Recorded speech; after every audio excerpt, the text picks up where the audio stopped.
फरिश्ते की मदद का वाकया। अब्बू हुरैरा रज़ी अल्लाह अन्हा से रिवायत है कि इन्होंने नबी करीम सल्लल्लाहु अलैहि वसल्लम को फरमाते हुए सुना, बनी इसराइल में 3 आदमी थे, एक कोढ़ी, एक गंजा और एक नाबीना। अल्लाह ताला ने इरादा फरमाया कि उनका इम्तिहान ले तो उनकी तरफ एक फरिश्ता भेजा। इन तीनों के साथ अजीब मुआमला पेश आया। इनमें से एक आदमी ऐसा था जिसके चेहरे पर बर्स के दाग थे, शक्ल भी अच्छी ना थी। लोग इसे देखना पसंद नहीं करते थे।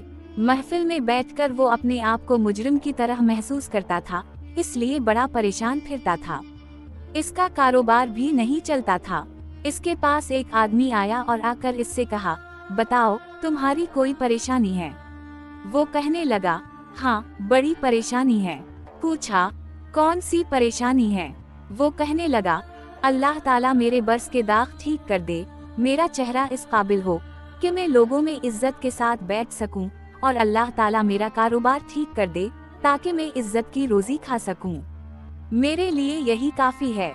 चुनाचे इस आदमी ने दुआ की। अल्लाह ताला ने इस बंदे की बर्स की बीमारी को दूर कर दी अलिफ और उसे एक ऊंटनी अता की।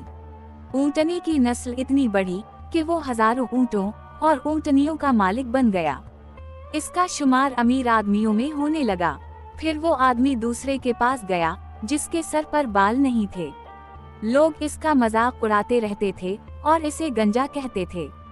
कारोबार भी अच्छा नहीं था, लिहाजा वो परेशान रहता था। इस आदमी ने पूछा, सुनाओ भाई तुम्हारा क्या हाल है? वो कहने लगा, बस एक तो सर पर बाल ना होने की वजह से परेशान हूँ और दूसरा कारोबार ना होने की वजह से परेशान हूँ।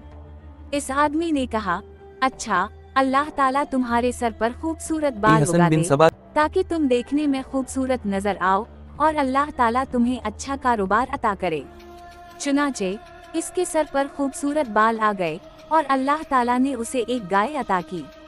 गाय की नस्ल इतनी बढ़ी कि वो हजारों गायों का मालिक बन गया और वक्त के बड़े अमीर आदमियों में इसका शुमार होने लगा। फिर वो आदमी तीसरे के पास गया और पूछा, सुनाओ तुम्हारा क्या हाल है? इसने कहा, मैं तो आँखों से अंधा हूँ, मैं तो ठोकरें खाता फिरता हूँ, मैं तो लोगों से भीख मांगता फिरता हूँ। मेरी भी क्या जिंदगी है? दुआ करो अल्लाह ताला मुझे बीनाई अता फरमा दे। अल्लाह ताला ने उसे बीनाई अता फरमा दी और उसे एक बकरी अता की। इस बकरी का रेवर इतना बढ़ा कि वो हजारों बकरियों का मालिक बन गया। इसका शुमार भी अमीर कबीर आदमियों में होने लगा। कई साल इन निमतों में गुजर गए। लोगों में बड़े चर्चा थे, बड़ी इज्जतें थीं कि फला तो चौधरी साहब हैं, फला तो नवाब साहब हैं, फला तो राणा साहब हैं। उनका रहन सहन अमीराना बन गया, बड़े नौकर चाकर हो गए, दुनिया के मकान और महल बना लिए, बड़ी इज्जतों की जिंदगी गुजारने लगे और वक्त के साथ साथ गफलत का शिकार हो गए। जब काफी अरसा गुजर गया तो वही फरिश्ता पहले आदमी के पास आया और कहने लगा, मैं मिस्कीन हूँ, मैं गरीब हूँ, मैं आपके पास आया हूँ। एक वक्त था जब आपके पास कुछ नहीं था, अल्लाह ताला ने आपको सब कुछ अता कर दिया, आप मुझे उसी अल्लाह के नाम पर कुछ दे दें। ये सुनकर इस आदमी को बड़ा गुस्सा आया। कहने लगा, तुमने ये क्यों कहा कि एक वक्त था जब मेरे पास कुछ नहीं था? मेरा दादा अमीर, मेरा बाप अमीर और मैं खुद अमीर। मैंने बचपन में फला जगह जिंदगी गुजार दी। मैं तो सोने का चम्मच मुंह में लेकर पैदा हुआ था, मैंने तो बचपन से दौलत देखी है। अरे मैं तो खानदानी अमीर हूँ, तुम कैसी बातें करते हो? तुमने लोगों के सामने ये बात करके मेरी बेइज्जती कर दी। इसने कहा, अच्छा फिर जैसे तुम पहले थे अल्लाह ताला तुम्हें वैसा ही कर दे। ये कहकर वो आदमी चला गया। मशीद खुदा वनदी से वो फिर बर्स के मरज में मुब्तला हो गया। ऐसी बीमारी फैली कि सारी की सारी ऊंटनियां मर गईं, जायदाद भी खत्म हो गई और वो दोबारा अपनी पहली हालत में आ गया।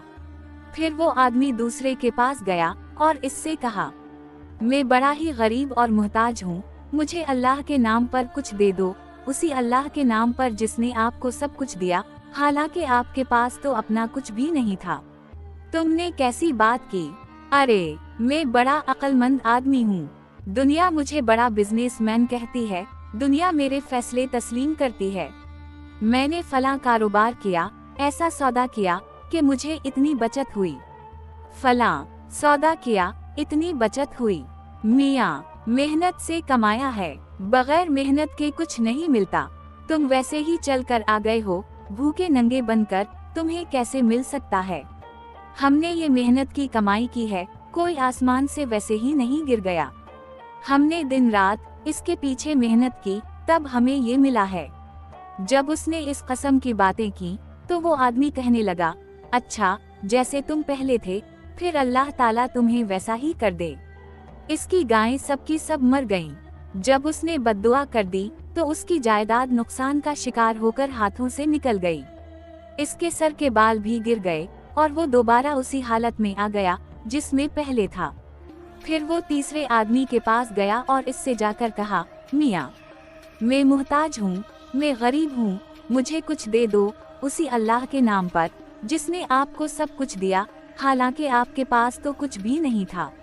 जैसे ही इसने ये बात कही, इस आदमी पर अजीब सी कैफियत तारी हुई। आंखों से आंसू आने लगे और वो कहने लगा, भाई, तुम बिल्कुल ठीक कहते हो। मैं तो अंधा था, मैं तो लोगों के सामने हाथ फैलाया करता था, मैं तो दरबदर की ठोकरें खाता फिरता था। मेरी दुनिया वीरान थी, मैं भीख मांगता था, लोगों के सामने कशकोल पकड़कर जाया करता था। एक दफा कोई खुदा का बंदा आया, उसने दुआ कर दी। मेरे रब ने मुझे आंखों की बीनाई भी अता कर दी और एक बकरी ऐसी दी जो इतनी बरकत वाली थी।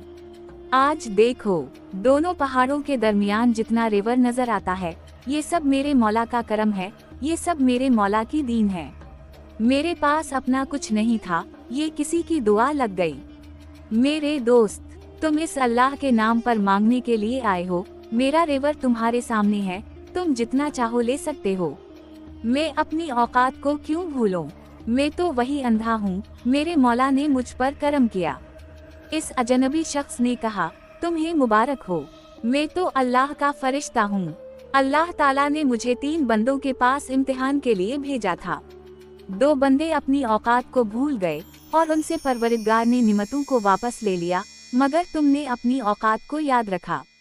जा, अल्लाह तेरी इज्जत और माल में इजाफा फरमा दे। चुनाचे ये आदमी बनी इसराइल के बड़े बाइज्जत मालदारों में से बन गया।